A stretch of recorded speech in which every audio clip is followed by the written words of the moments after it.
I never expected my two German shepherds would become the reason a HOA board president ended up in handcuffs, but here we are. My name is Marcus Webb, and I moved to Pinecrest Heights in Scottsdale, Arizona about 3 years ago. The neighborhood was one of those cookie-cutter subdivisions with perfectly manicured lawns, identical beige stucco houses, and an HOA that seemed reasonable enough when I signed the paperwork.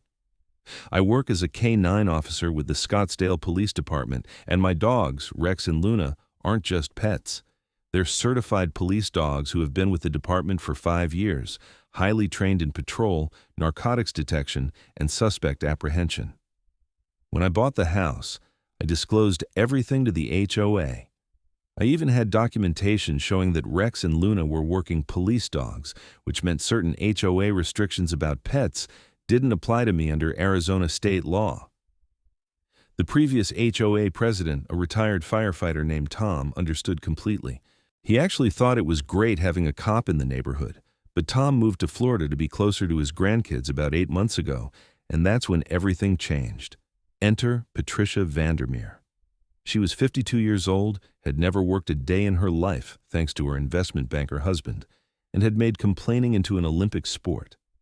Patricia had shoulder-length blonde hair that she kept in that specific Karren haircut, the one that defies physics by being both long and short at the same time. She wore designer athleisure wear despite never actually exercising, and she had this way of looking down her nose at everyone even though she was barely 5'3". Patricia lived 4 houses down from me on Saguaro Lane, the main street that curved through our section of Pinecrest Heights. She got elected HOA president because she was the only person who actually wanted the job. Most people in the neighborhood just wanted to live their lives without dealing with petty politics. But Patricia thrived on it. The first complaint came on a Tuesday morning in March. I was getting ready for my shift when my phone buzzed with an email from the HOA. The subject line read, "Urgent, violation notice, excessive noise disturbance." I opened it while drinking my coffee, Rex and Luna sitting patiently by the door with their leashes. Patricia had written a 3-page email detailing how my vicious, loud animals were destroying the peace and tranquility of Pinecrest Heights. She claimed they barked at all hours, disturbed her sleep, and were a menace to the community. She demanded I rehome them immediately or face fines starting at $500 per day. I almost laughed.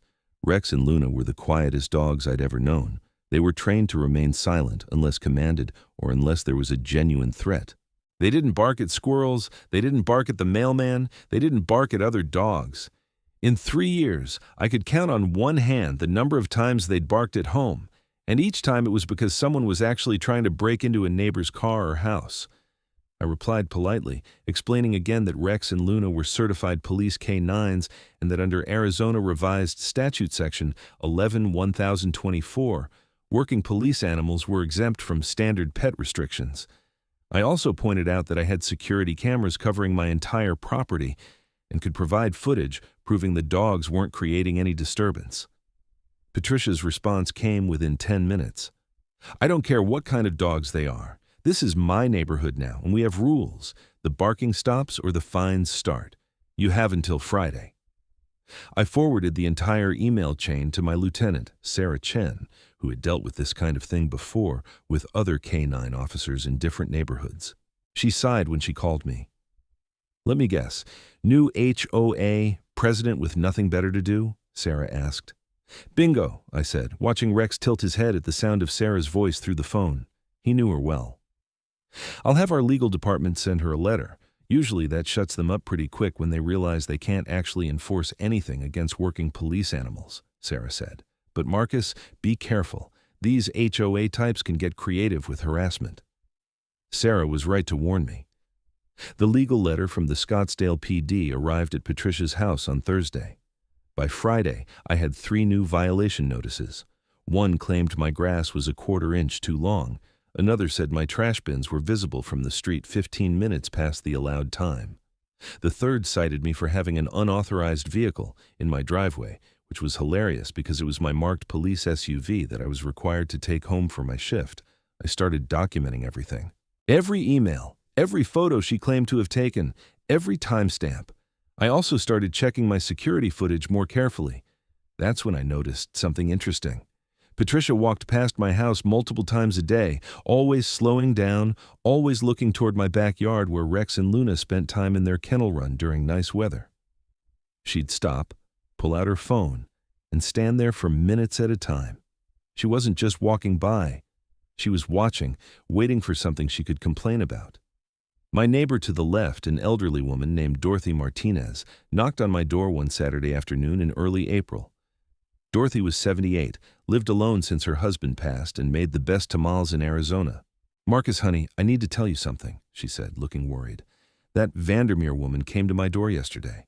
She was asking me to sign some petition about your dogs being dangerous. I told her she was crazy, that your dogs are perfect gentlemen, but she got nasty with me. Told me I was too old to know what I was talking about." I felt my jaw tighten. "Did she threaten you, Dorothy?" "Not exactly, but she implied that if I didn't sign, she'd start looking for violations on my property too. Marcus, I can't afford these fines. I'm on a fixed income." "Don't worry about it," I told her. "She can't fine you for violations that don't exist, and if she tries anything, you call me immediately. Day or night." Dorothy smiled and patted my arm. "Those dogs of yours are good boys. Last month when I fell in my backyard, Luna somehow knew. She started barking until you came out and looked over the fence. You found me and called the ambulance. That dog saved my life." That was true. Luna had what we called an uncanny sense for people in distress. She'd actually alerted during several welfare checks on duty, finding people who'd collapsed in their homes before it was too late. She was special, and the idea that Patricia was calling her vicious made my blood boil. The harassment escalated through April. Patricia started showing up at my house with a clipboard, taking photos of absolutely everything. My mailbox was slightly crooked. My house numbers needed repainting. I had a small oil stain on my driveway. Every tiny imperfection became a violation notice with a proposed fine. I responded to each one with documentation proving either the violation didn't exist or didn't violate any actual HOA rule. I also filed a formal complaint with the HOA board about harassment. But here's the thing about Pinecrest Heights. The board was just Patricia and two other people who barely participated. One was her best friend, Linda Chen, and the other was a guy named Brad who never responded to emails and seemed to have no idea he was even on the board. My breaking point almost came in late April. I came home from a particularly rough shift where Rex had been injured apprehending a suspect.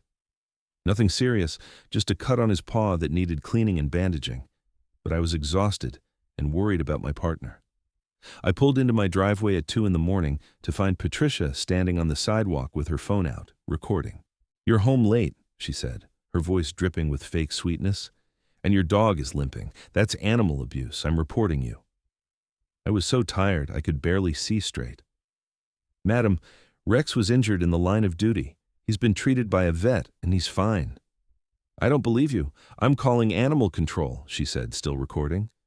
"You do what you need to do," I said, helping Rex out of the SUV carefully. Luna jumped down and immediately positioned herself between Patricia and me, not aggressively, just alertly. She could sense my stress. Patricia stumbled backward. "See? That dog is threatening me. This is exactly what I've been saying." "Luna, heel," I said quietly, and Luna immediately sat at my left side, eyes forward. "Mrs. Vandermeer, it's 2 a.m. Go home." She did call animal control. They came out the next day, saw Rex's veterinary paperwork from the department, confirmed both dogs were healthy and well cared for, and left. But not before the animal control officer, a woman named Jessica who'd worked with our K9 unit before, pulled me aside. "Marcus, I have to file a report because she made a complaint, but this is clearly harassment," Jessica said. "Document everything. If she keeps calling us for false reports, we can cite her for misuse of emergency services." That gave me an idea. I started keeping a detailed log. Every email, every complaint, every fine notice, every time she came to my property. I noted dates, times, and what was said. I also started checking something else, my work schedule versus Patricia's complaints. See, I worked patrol, and our shifts rotated. Sometimes I worked days, sometimes evenings, sometimes overnight. My route varied, but it covered a large section of Scottsdale, including occasionally the neighborhoods around Pinecrest Heights. And here's what made my situation unique. When I worked night shifts, Rex and Luna came with me. They weren't home. They were in my patrol vehicle, working. I pulled up the complaint log Patricia had been filing with the HOA. She claimed my dogs barked constantly at night, specifically between 11 p.m. and 3 a.m. I cross-referenced those dates with my work schedule. Every single complaint she'd filed about nighttime noise had been on nights when I was working and the dogs were with me. The dogs she claimed were barking weren't even in the neighborhood, but I didn't say anything yet. I wanted to see how far she'd take this. In early May, Patricia's complaints reached a new level of absurdity. She filed a formal letter with the HOA demanding an emergency meeting to discuss my dangerous animals. She'd somehow gotten 15 people to sign a petition supporting the removal of Rex and Luna from the neighborhood. I looked at the names and recognized maybe 3 of them as actual residents. The rest were clearly fake or people who didn't even live in Pinecrest Heights. The meeting was scheduled for May 15th at the community center. I marked it on my calendar and did something I rarely did. I called in a favor with the PD's Public Relations Department. I also invited Lieutenant Chen and our department's lawyer. The night of the meeting, the community center's parking lot was surprisingly full. Apparently, word had spread that there was drama, and nothing brings out neighbors like good drama. I arrived with Rex and Luna, both in their official K-9 unit vests, along with Lieutenant Chen and Rebecca Torres, the department attorney. Patricia's face went white when she saw them.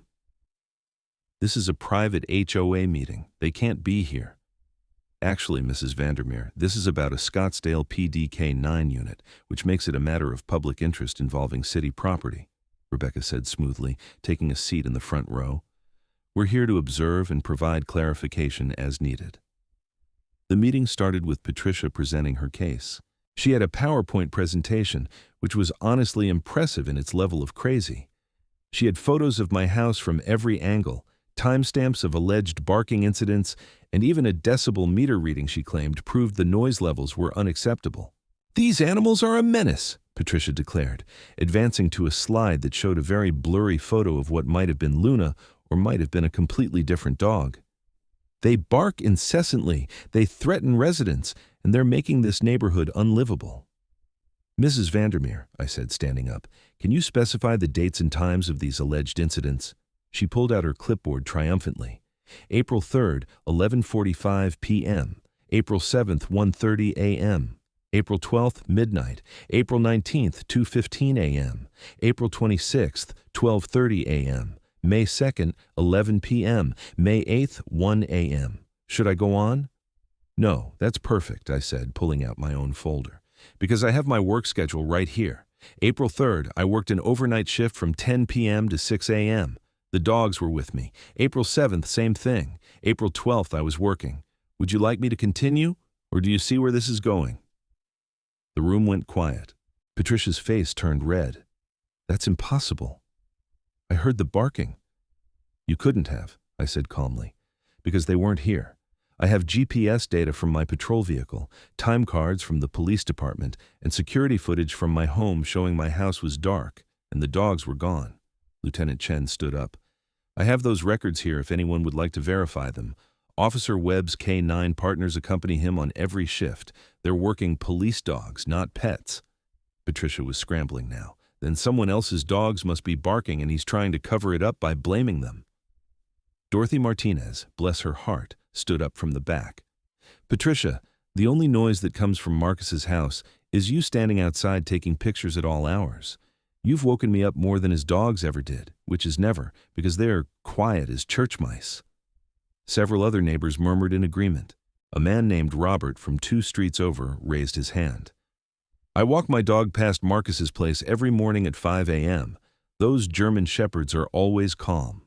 Meanwhile, Patricia, your Pomeranian barks at everything that moves. Should we file complaints about that?" Patricia looked like she was about to explode. "This is ridiculous. I'm the president of this HOA, and I say those dogs are a problem." "On what grounds?" Rebecca Torres asked, her voice cool and professional. "You've just heard evidence that your noise complaints are false. You've admitted to repeatedly coming onto Mr. Webb's property to take photos, which could constitute harassment, and you've wasted city resources by filing false animal control reports. I'd be very careful about your next move, Mrs. Vandermeer." The meeting fell apart after that. The other board members, including Linda, who'd been Patricia's supporter, quietly distanced themselves.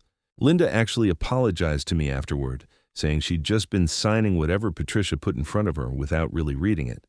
I thought that would be the end of it. I was wrong. 2 days later, I woke up to find all 4 of my tires slashed. My security cameras had been spray painted over sometime around 4 a.m. Whoever did it knew exactly where the cameras were and had covered them systematically before vandalizing my vehicle.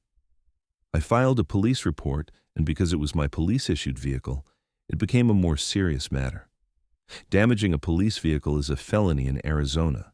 My colleagues dusted for prints, checked for any evidence, but whoever did it had been careful. They wore gloves, stayed out of range of my neighbor's cameras, and were in and out in less than 10 minutes. But they made one mistake. My dashcam had a parking mode that activated on motion. It had been triggered. The footage was grainy, shot through a windshield in the dark, but it showed a figure in dark clothing and a hoodie approaching the vehicle. The person was small, maybe 5'3", and moved with a familiar gait. When they reached up to spray paint my camera, their sleeve pulled back just enough to show a distinctive bracelet, a chunky gold chain with large turquoise stones. I'd seen that bracelet before. Patricia wore it constantly, claiming it was a gift from her husband on their 20th anniversary.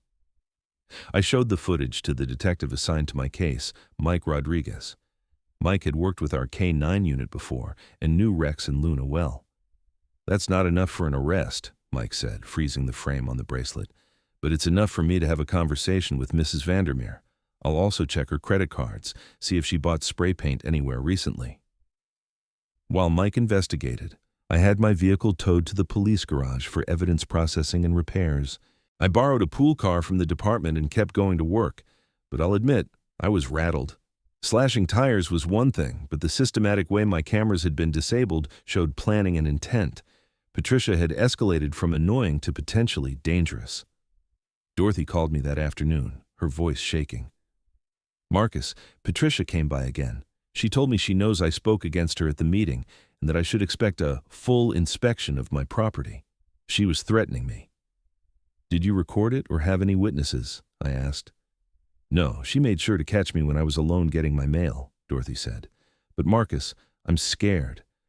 She had this look in her eyes, like she was enjoying scaring an old woman. I drove over to Dorothy's house immediately. We sat in her kitchen, and I helped her file a formal harassment complaint with the Scottsdale PD. I also installed one of my old security cameras above her front door, angled to catch anyone who approached. "You don't have to do that," Dorothy protested. "Yes, I do," I said firmly. "You stood up for me, and I'm not going to let anyone intimidate you for it." The next development came from an unexpected source. Brad, the mostly absent HOA board member, called me out of the blue. "Marcus, this is Brad Harrison from the HOA board.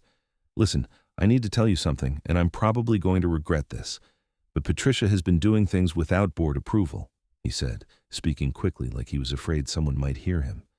"These fines she's been issuing you, I never voted on them. She's been forging board meeting minutes and making decisions unilaterally.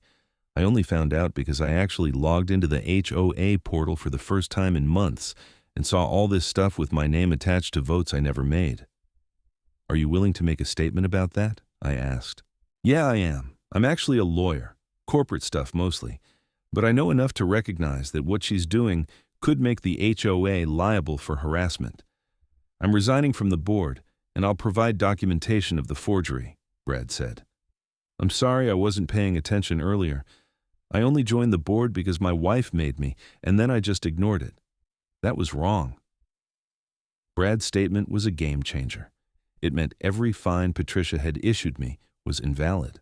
It also meant she'd been committing fraud by forging official HOA documents.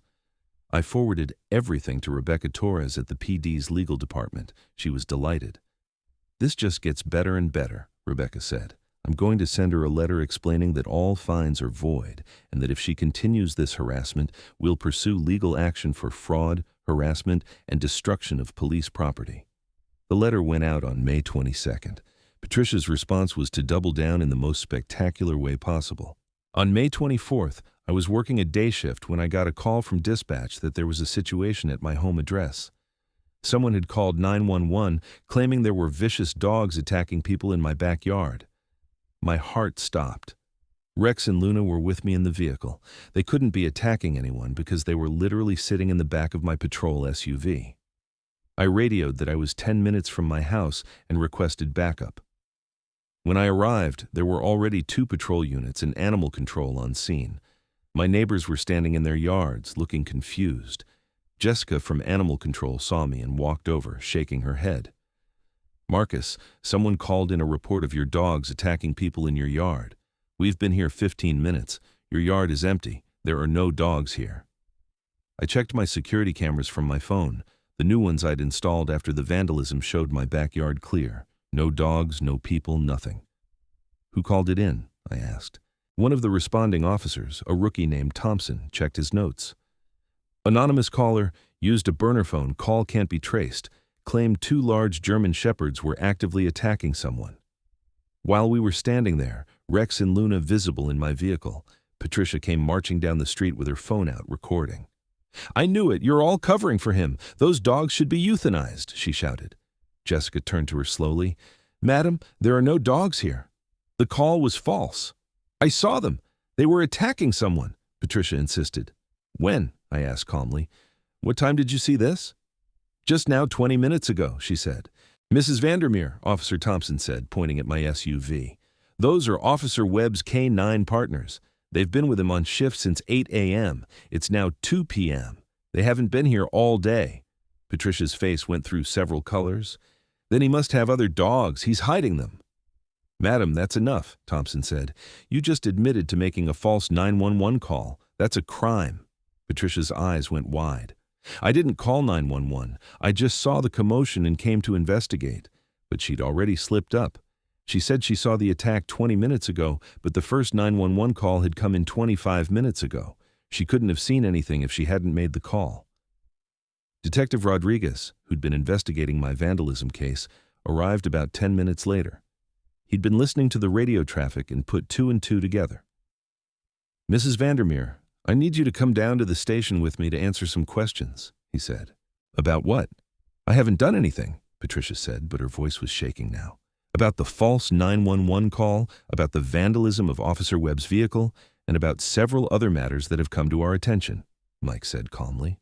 Patricia tried to leave, actually turned and started speed-walking back toward her house, but Mike caught up with her easily. "Madam, you can come voluntarily, or I can arrest you right now for making a false emergency report. Your choice." She went voluntarily, but not quietly. The whole neighborhood heard her screaming about police harassment and abuse of power as Mike put her in his unmarked car. The investigation moved quickly after that. Mike got a warrant for Patricia's credit card records and found she'd purchased spray paint and a utility knife from a hardware store in Mesa the day before my tires were slashed. She'd driven 20 minutes away to buy supplies, probably thinking that would keep anyone from connecting her to the purchase. Her phone records showed she'd been in the vicinity of my house at the time my vehicle was vandalized. She didn't have an alibi because her husband had been out of town on business, something Mike confirmed. The burner phone that made the false 911 call was traced to a purchase at a convenience store in Tempe. Security footage from that store showed Patricia buying the phone 2 days before the fake emergency call. But the real kicker came when Mike executed a search warrant on Patricia's house. In her home office, they found a file cabinet full of documents about me. Photos of my house from every angle, printed copies of my work schedule that she must have pieced together from watching when I left and returned, notes about Rex and Luna's routines, and a detailed plan for getting me removed from the neighborhood. There were also documents about other neighbors she'd targeted.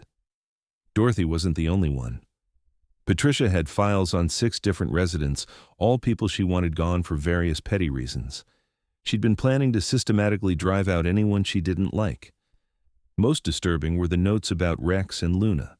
She'd written about ways to make them seem dangerous, including ideas about provoking them to attack so they'd be deemed vicious and euthanized. One note read, "If the dogs are gone, he'll have no reason to stay in the neighborhood." That escalated the charges significantly. In Arizona, conspiring to harm a police dog is treated similarly to conspiring to harm an officer. It's a serious felony. Patricia was arrested on May 26th and charged with criminal damage to property, false reporting to law enforcement, harassment, fraud for forging HOA documents, and conspiracy to harm a police animal. The bond was set at $50,000. Her husband, Richard, posted bail, and then, according to neighborhood gossip, immediately filed for divorce. Apparently, he'd had no idea what Patricia had been doing. He worked long hours in finance and traveled frequently. He thought his wife was just involved in normal HOA activities, not conducting a harassment campaign that ended in felony charges. The HOA held an emergency meeting and voted unanimously to remove Patricia as president. Linda took over temporarily, and her first act was to void all the fines Patricia had issued to me and formally apologize on behalf of the organization. "We should have been paying attention," Linda said to me privately after the meeting. "Patricia was always intense, but I thought she was just really into community improvement. I didn't realize she was targeting people." "I'm sorry, Marcus. Just make sure it doesn't happen again," I said, "and maybe consider some oversight rules so one person can't go rogue like this." The legal process took months. Patricia's attorney tried to argue that she'd been having a mental health crisis, which might have worked except for all the premeditation evidenced by her detailed files and planning documents. This wasn't a snap decision or a moment of poor judgment. It was a calculated campaign of harassment. In September, Patricia accepted a plea deal. She pled guilty to criminal damage, false reporting, and harassment. The conspiracy charge was dropped as part of the deal.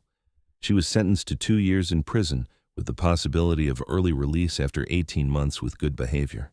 She was also ordered to pay restitution for the damage to my vehicle, court costs, and a fine of $10,000. Part of her sentence included a psychological evaluation and mandatory anger management courses. The judge, a no-nonsense woman named Sarah Martinez, made it clear that the sentence would have been harsher if not for Patricia's lack of a prior criminal record. "Mrs. Vandermeer, you targeted a police officer and his working K-9 partners because of a petty neighborhood dispute," Judge Martinez said during sentencing. "You wasted emergency resources, you harassed your neighbors, and you planned to harm animals that serve this community. The only reason you're not facing more time is your age and lack of criminal history. But make no mistake, if I see you in my courtroom again, you will serve the maximum sentence allowed by law." Patricia was led out in handcuffs, crying and protesting that it wasn't fair. Her attorney looked exhausted, and I didn't blame him. She'd apparently been a nightmare client, refusing to accept responsibility and insisting she was the victim right up until the plea deal. Richard Vandermeer moved out of Pinecrest Heights within a month of Patricia's sentencing. He sold the house quickly, taking a loss just to be done with it. I heard through the neighborhood grapevine that he'd completely cut contact with Patricia and had moved to California to start over. Life in Pinecrest Heights settled down after that.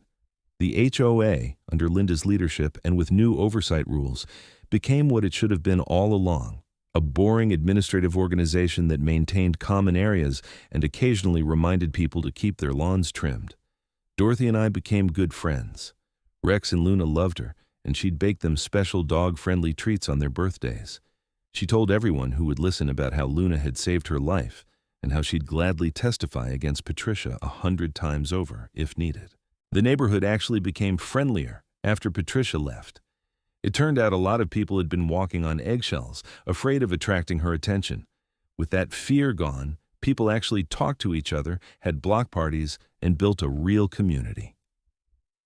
I kept working patrol with Rex and Luna, and our shifts continued to sometimes bring us through the neighborhoods around Pinecrest Heights. The irony wasn't lost on me that the very dogs Patricia claimed barked on her street every night had actually been patrolling it, keeping her and everyone else safe. One night in October, about a month after Patricia's sentencing, I was working a night shift that had me patrolling near the neighborhood. It was around midnight, quiet and clear. Rex was riding in back, Luna in her compartment, both alert but calm. I drove down Saguaro Lane slowly, checking houses as I went. Everything was quiet and peaceful. I passed my own house, dark and secure. I passed Dorothy's place, the security camera I'd installed, still watching over her front door. And I passed the house where Patricia used to live. The new owners had already moved in, a young couple with a baby. They'd introduced themselves to me last week, seemed nice and normal. The husband was a teacher, the wife was a nurse. No HOA ambitions, just regular people wanting to live their lives. As I continued my patrol, I thought about how differently things could have gone. If Patricia had just left me alone, if she'd accepted that Rex and Luna were working dogs and not a threat, none of this would have happened. She'd still be living her privileged life, still be HOA president, still be married.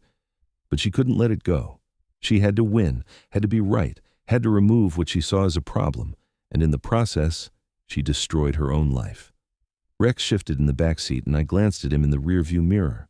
His ears were up, eyes alert, scanning the darkness for any threats. Luna was the same in her compartment, watchful and ready. These dogs had saved lives, caught criminals, found missing people, and protected their community for years. The idea that anyone could see them as a menace was absurd, but Patricia had been so wrapped up in her need for control that she couldn't see reality. We continued our patrol through the quiet streets of Scottsdale, Rex and Luna doing the job they'd been trained for, keeping people safe whether those people appreciated it or not. The rest of the year passed without incident. I got a commendation from the department for how I'd handled the situation with Patricia, staying professional and documenting everything instead of letting it escalate into a personal conflict. Lieutenant Chen used my case as a teaching example for other K-9 officers about dealing with neighborhood complaints. Christmas came, and the new HOA board, now expanded to 5 people with actual term limits and oversight rules, organized a neighborhood party. It was the first one Pinecrest Heights had held in years. Patricia had always vetoed them, saying they were too much trouble. I brought Rex and Luna, both wearing festive bandanas that Dorothy had made for them. The dogs were the hit of the party, with kids and adults alike wanting to pet them and hear stories about their work. A teenager named Alex, whose family lived 3 houses down, was fascinated by the K-9 unit and peppered me with questions for an hour.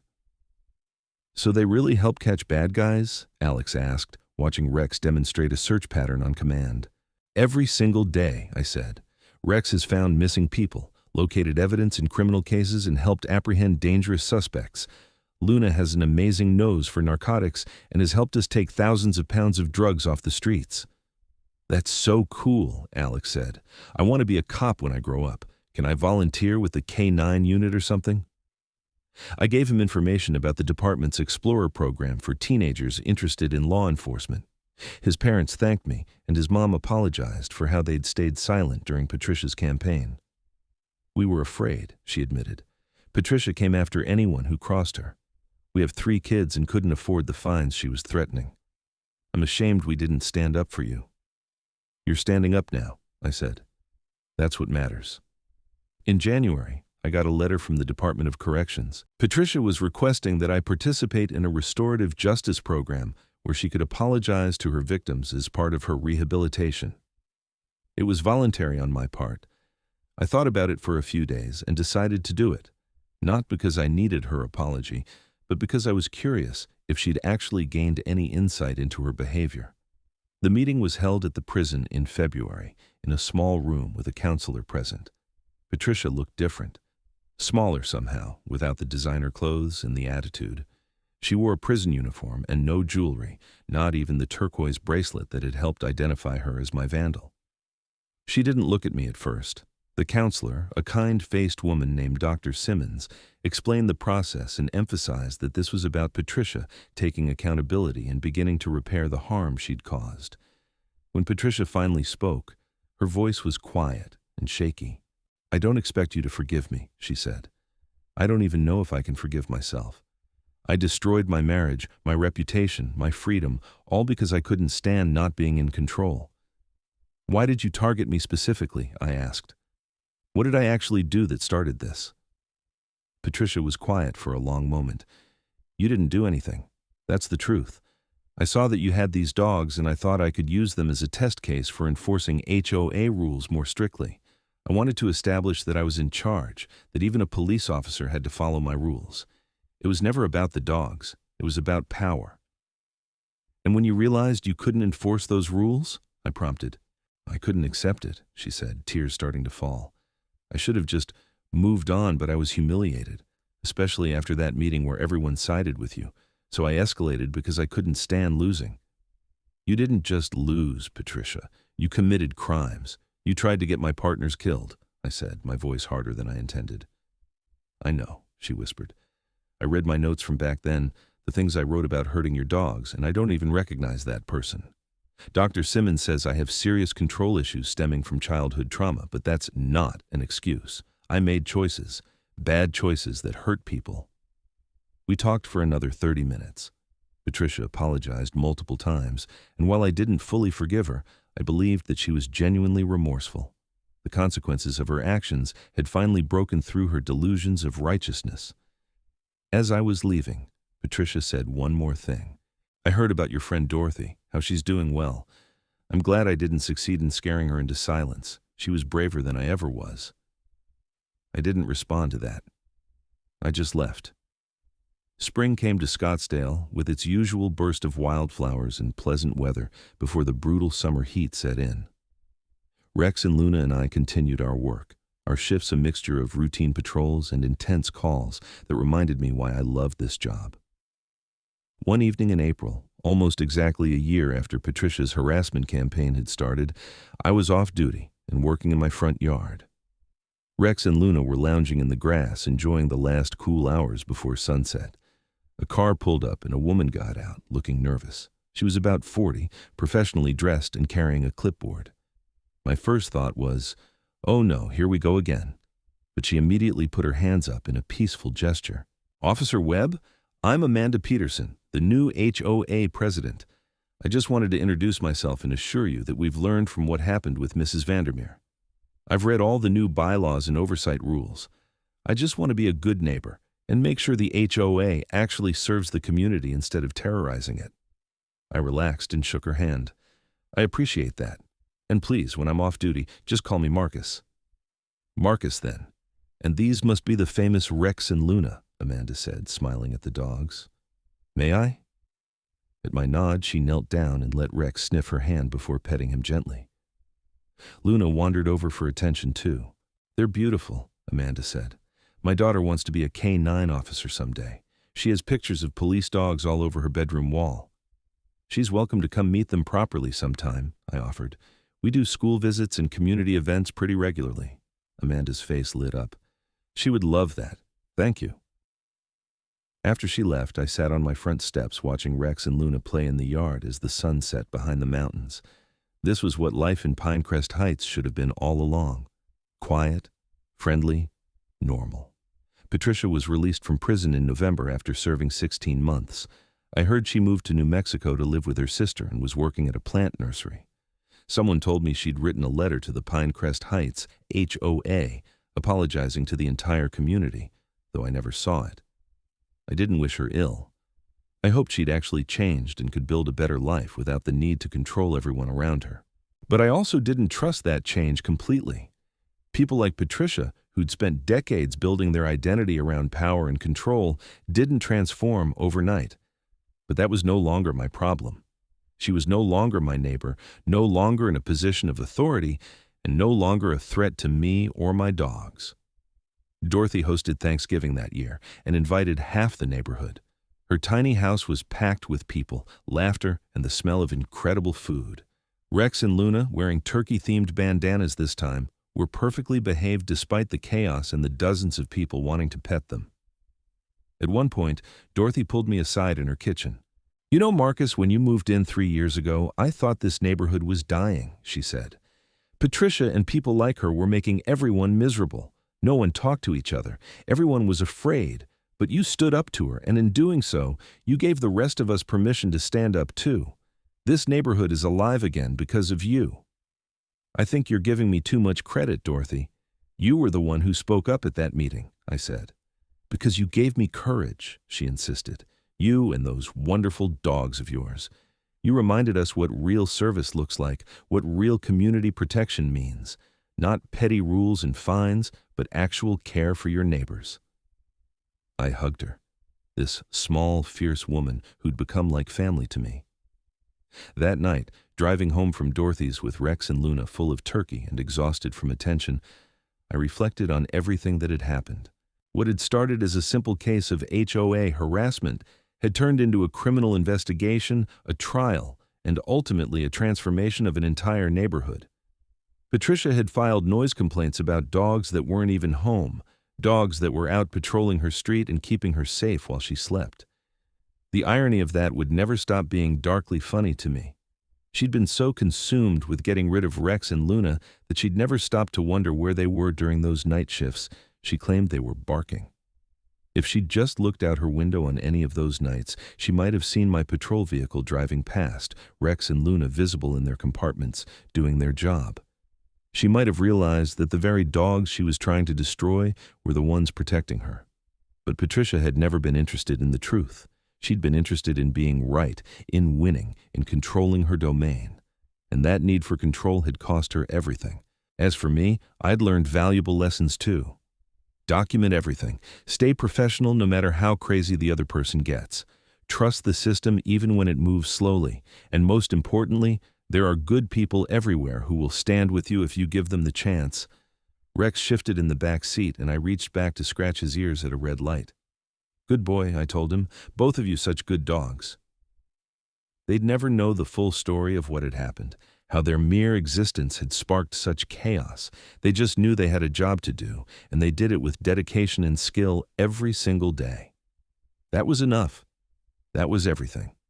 I pulled into my driveway in Pinecrest Heights, my home, my neighborhood. The street was quiet and peaceful. Porch lights glowed warmly. Somewhere down the block, someone was playing music softly. A kid rode by on a bicycle, waving at me as he passed. This was what Patricia had almost destroyed with her pettiness and need for control. But she'd failed. The neighborhood had survived her, grown stronger even, and was now the kind of place people actually wanted to live. I let Rex and Luna out of the vehicle, and we walked into the house together. They immediately went to their water bowls, drinking deeply after a long day. I filled their food bowls with their evening meal and watched them eat, these magnificent animals who'd been at the center of so much drama without ever doing anything wrong. My phone buzzed with a text from Lieutenant Chen. "Good work on the Warren arrest today. Rex's tracking skills are getting better and better. See you Monday for the commendation ceremony." Right, the ceremony. The department was recognizing Rex for his role in tracking and apprehending a fugitive who'd been on the run for 3 weeks. Rex had picked up his trail in a shopping center parking lot and followed it for 2 miles through residential areas before finding the guy hiding in a shed. That was the real story. Not HOA drama and petty complaints, but actual police work that made a difference. Patricia had tried to make Rex and Luna the villains in her personal story, but they'd continued being heroes in the larger story of protecting and serving Scottsdale. I settled onto my couch with a beer, Rex at my feet and Luna sprawled across the other cushion. I turned on a basketball game and let the day wash over me. Tomorrow I'd be back on patrol. There would be more calls, more challenges, more situations where Rex and Luna's training and instincts would be crucial. But tonight, we were just home.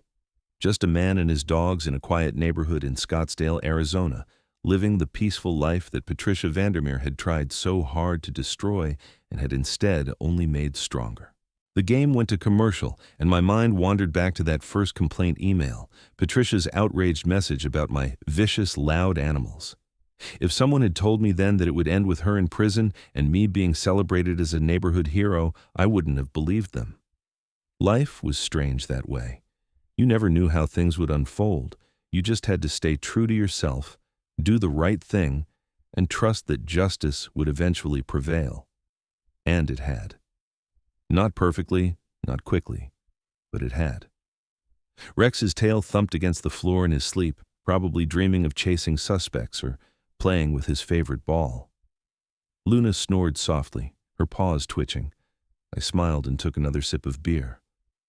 Yeah, life was good. Patricia had tried to take this from me, this peace, this home, these partners. But she'd failed completely. The neighborhood was better without her. My career had continued uninterrupted. Rex and Luna were still doing the work they were born to do. And I was still here, still living my life, still serving my community. Patricia's story had ended in handcuffs in a prison cell. Mine had continued exactly as it should, with purpose and meaning and the satisfaction of a job well done. As the basketball game came back on and the night settled in around Pinecrest Heights, I felt a deep sense of contentment.